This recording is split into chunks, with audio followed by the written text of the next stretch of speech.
2050 నాటికి Bharat super పవర్గా ఎదుగుతుందా? America, China తర్వాత జీడీపీలో భారత్ 3వ స్థానానికి చేరుకుంటుందా? ఆర్థిక సూపర్ పవర్గా మారడంలో భారత్ ఫైనల్ స్టేజ్లో ఉందా? డ్రాగన్ కంట్రీ వాణిజ్యం కంటే భారత్ వాణిజ్యం రెట్లు పెరిగే ఎంతో దూరంలో లేదా? 2050 నాటికి భారత్ సూపర్ పవర్గా ఎదుగుతుందని అన్నారు శ్రీలంక మాజీ ప్రధాని రనిల్ విక్రమసింఘే. అమెరికా, చైనాతో పాటు ఇండియా కూడా ప్రపంచ సూపర్ పవర్ దేశాల్లో ఒకటిగా అవతరిస్తుందని ఆశాభావం వ్యక్తం చేశారు. ఢిల్లీలో జరిగిన నెక్స్ట్ 2025 కాంక్లేవ్లో పాల్గొన్న ఆయన భారత్తో తన 6 దశాబ్దాల అనుబంధాన్ని గుర్తు చేసుకున్నారు. శ్రీలంక మాజీ ప్రధాని రనిల్ విక్రమసింఘే ఆసక్తికర వ్యాఖ్యలు చేశారు.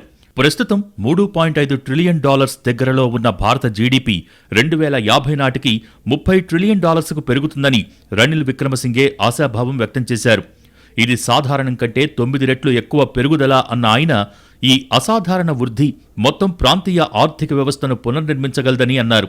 వస్తు సరఫరా, తయారీ సంస్థలు, ఇంటిగ్రేటెడ్ ఎకనామిక్ కారిడార్ల అభివృద్ధి ద్వారా బంగ్లాదేశ్, నేపాల్, శ్రీలంకను మించి ఇండియా కొత్త అవకాశాలను సృష్టిస్తుందని అంచనా వేశారు. ఇండియా అభివృద్ధి చెందటం దక్షిణాసియాకు మంచిదన్న రనిల్ ఈ ప్రాంతం సొంత గుర్తింపు కోసం ఆలోచించాల్సిన సమయం ఆసన్నమైందన్నారు. దక్షిణాసియా అనే పదం మనది కాదన్న ఆయన పశ్చిమ దేశాల నుంచి వచ్చిందని అన్నారు. దక్షిణాసియా అనే పదం భారతీయ భాషలతో పాటు దక్షిణాసియా భాషల్లో ఎక్కడా లేదన్నారు. ఆసియా పసిఫిక్లో భాగమైన దక్షిణాసియా నెమ్మదిగా పురోగతి సాధించిందన్నారు రనిల్ విక్రమసింఘే. 2014 నుంచి మన ప్రభుత్వ అధినేతలు సమావేశం కాలేదని, అయినప్పటికీ మనం బలమైన సారూప్యతలతో కట్టుబడి ఉన్నామన్నారు. అవే భాషలు, సంస్కృతి, నాగరికత సంబంధాలని గుర్తు చేశారు. ప్రస్తుత సార్క్ సరిహద్దులకు మించి విస్తరించి ఉన్న గ్రేటర్ దక్షిణాసియా కోసం విక్రమసింఘే పలు సూచనలు చేశారు. ఇండో గంగా మైదానం భారత ద్వీపకల్పం మాత్రమే కాకుండా తూర్పువైపు ఆగ్నేయాసియాకు, పశ్చిమాన అరేబియా సముద్రం, మధ్యధరాకు అనుసంధానించే హిమాలయాలు, ఆఫ్ఘనిస్తాన్, హిందూ మహాసముద్ర ద్వీపాలు కూడా ఉండాలని ఆకాంక్షించారు.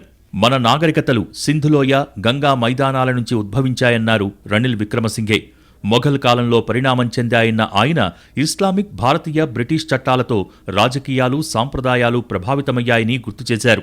1963 నుంచి ఇండియాకు వస్తున్నానని, ఆర్థిక సూపర్ పవర్గా మారటంలో చివరి దశకు చేరుకుందని అన్నారు. దక్షిణాసియా మొత్తాన్ని కొత్త యుగంలోకి తీసుకువెళ్లే ఇంజిన్ భారత్ అన్నారు రనిల్ విక్రమసింఘే. మధ్యయుగ కాలంలో భారత్, శ్రీలంక వ్యాపారులు ప్రాంతీయ వాణిజ్య వ్యవస్థలను స్థాపించారని, ఈ పాత వాణిజ్య గృహాలలో కొన్ని నేటికీ ఉన్నాయని అన్నారు. సాంస్కృతిక ఏకీకరణ ఇప్పటికే చాలామంది గ్రహించిన దానికంటే లోతుగా ఉందని ఆయన వాదించారు. శ్రీలంక థెరవాడ బౌద్ధమతం మయన్మార్, థాయిలాండ్, కంబోడియా, లావోస్, వియత్నాంలకు వ్యాపించిందని అన్నారు. శ్రీలంకలో బౌద్ధ పూజారులు అంతరించిపోయినప్పుడు దానిని పునరుద్ధరించడానికి సియాం నుంచి సన్యాసులు వచ్చారని అన్నారు. రామాయణం ఇండోనేషియా సంస్కృతిలో భాగమన్న రనిల్ విక్రమసింఘే భారత్, బంగ్లాదేశ్ రెండింటి జాతీయ గీతాలను రవీంద్రనాథ్ ఠాగూర్ రాశారని అన్నారు. మతం నుంచి కళా, భాషల వరకు ఈ ఉమ్మడి సంస్కృతి పొరలు మనల్ని బంధిస్తాయని గుర్తు చేశారు. 2050 నాటికి దక్షిణ భారత్ మాత్రమే $6 ట్రిలియన్ ఆర్థిక వ్యవస్థగా మారుతుందని అంచనా వేశారు. ఆసియాన్ దేశాలు భారత్, చైనా మీద ఆధారపడతాయని అన్నారు.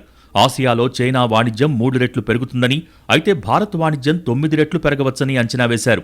కాలక్రమేణా చైనా కంటే ఇండియా అభివృద్ధి చెందుతుందని అన్నారు. నెహ్రూవియన్ సోషలిజం ఇప్పటికీ దక్షిణాసియా వాణిజ్య విధానాలలో కొనసాగుతోందన్నారు. 2050 నాటికి 3 ప్రపంచ శక్తులు మాత్రమే ఉంటాయని, అవి యునైటెడ్ స్టేట్స్, చైనా, భారత్ మాత్రమేనని రనిల్ విక్రమసింఘే అంచనా వేశారు.